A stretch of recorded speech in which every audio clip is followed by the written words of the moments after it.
Salut, on se retrouve pour cette nouvelle vidéo YouTube où on va voir comment obtenir plus facilement son crédit immobilier. Effectivement, si tu regardes cette vidéo, c'est qu'il y a sûrement deux possibilités.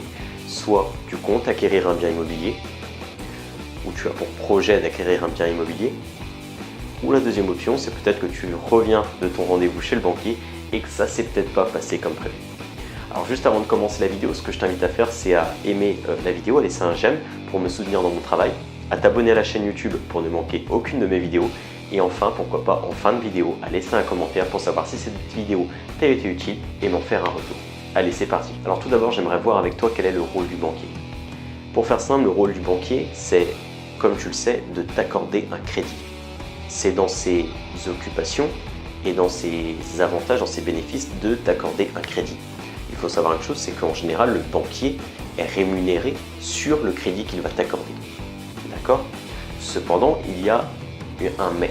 C'est pour ça peut-être aujourd'hui qu'il a refusé de t'accorder ce crédit immobilier-là, ou peut-être qu'il refusera de t'accorder ce crédit immobilier. C'est qu'il t'accorde ce crédit à condition qu'il ait des garanties assez fortes pour être sûr ou quasi sûr que tu lui rendes cet argent avant la fin du crédit et que tu lui rendes la totalité de l'argent qu'il t'a prêté. C'est la seule condition. Donc maintenant que tu sais ça, il faut que tu vois le banquier comme un ami, quelqu'un qui va t'aider à obtenir ce crédit-là et non pas quelqu'un qui va t'en empêcher. Maintenant que tu sais que c'est aussi dans son sens de t'accorder ce crédit-là. Pourquoi je te dis qu'il faut que tu changes cette vision-là du banquier? Parce que ça va te permettre d'adopter un nouveau point de vue et donc ça va se sentir pendant le rendez-vous avec lui que tu veux travailler avec lui main dans la main et non pas que tu veux travailler contre lui et que tu le vois comme le grand méchant loup. Cependant, j'ai envie de te dire une chose, malgré que ça soit un ami, n'oublie pas qu'il prendra toujours, ou du moins qu'il essaiera toujours de prendre la plus grande part du gâteau et qu'il essaiera en général de négocier un maximum de choses en son avantage. Par exemple le coût du crédit, le coût de l'assurance de prêt. Donc c'est un ami, mais un ami gourmand. Alors fais le nécessaire également pour prendre, ou pour du moins négocier une bonne part du gâteau. Maintenant que tu as vu le rôle du banquier, que tu as vu que c'était un avantage pour lui de faire du crédit, sachant qu'il était rémunéré pour accorder des crédits, que tu as vu qu'il fallait que ce soit un ami et non pas un concurrent, il faut que tu lui prouves qu'il ne prend aucun risque en te prêtant de l'argent. Et ça, je dirais de plusieurs des façons, notamment 4. La première chose pour rassurer le banquier, je dirais que c'est montrer au banquier que tu sais ce que tu fais. Ok ? Admettons si tu investis dans un bien locatif. Je dirais que le but en fait c'est tout simplement de montrer au banquier les différents biens que tu vises. D'accord ? Par exemple si dans ta ville tu vises tout ce qui est studio, lui montrer le prix d'achat pour que lui puisse se faire une idée de dans quoi tu veux investir et les locations que tu veux en tirer. D'accord ? Les loyers que tu veux en tirer. Ça va lui permettre de se faire une idée plus précise du projet et montrer aussi ton sérieux parce que ça lui montrera que tu as préparé ton projet et que tu sais sur quoi tu vas. La deuxième des choses pour assurer le banquier, c'est d'avoir un taux d'endettement bas. Effectivement, je ne sais pas si tu sais ce que c'est le taux d'endettement, mais pour faire simple, admettons que tu gagnes 1 500 €, tu ne dois pas dépasser un taux d'endettement pour les banques de 30-33%. Prenons l'exemple de 1 500 € donc, tu gagnes 1 500 € mensuellement, tous les mois. Il ne faut pas que tu dépasses 500 € ou 500 € de mensualité de crédit. D'accord ? Au-delà, le banquier, pour faire simple, ne te prêtera pas d'argent. Donc si aujourd'hui tu as un taux d'endettement qui est haut, et notamment si tu as un taux d'endettement qui est haut parce que tu as acheté des biens passifs, des voitures, des meubles, une télé, enfin peu importe tous les biens passifs qu'on peut connaître, et je t'en ai déjà parlé dans des vidéos précédentes, ce que je t'invite à faire, c'est à tout simplement liquider le plus rapidement possible ces crédits-là pour avoir en fait un taux d'endettement sain et notamment, effectivement, pourquoi pas avoir un taux d'endettement constitué uniquement de biens locatifs ou alors peut-être de ta résidence principale si c'est le cas actuel. La troisième des choses, aussi simple que cela puisse paraître, il faut le mettre en pratique. Montrer que tu lui gères bien tes comptes. Effectivement, aussi simple que cela puisse paraître, aussi décriant de vérité cela est. On va prendre un exemple et on va séparer ça en deux situations. Admettons qu'aujourd'hui tu gagnes 1 500 € encore une fois.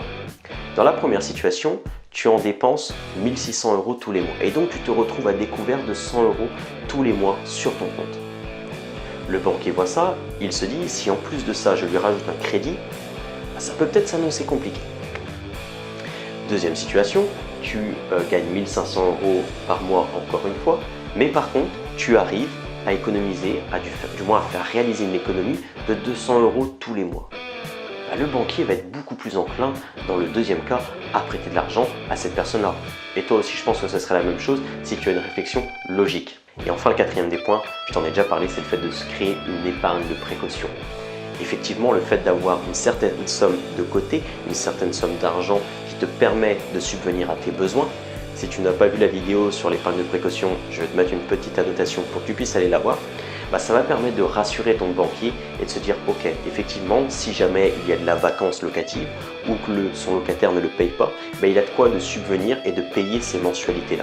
Donc voilà, pour récapituler, quand tu vas voir ton banquier, crée un dossier, amène-lui des preuves de ce que tu peux en tirer des locations, les annonces que tu as ciblées, crée un dossier pro pour montrer que tu sais ce que tu fais.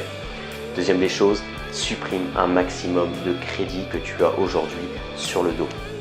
Montre que tu gères parfaitement tes comptes et parfaitement tes finances. Et enfin, crée-toi une épargne de précaution pour subvenir aux pépins de la vie.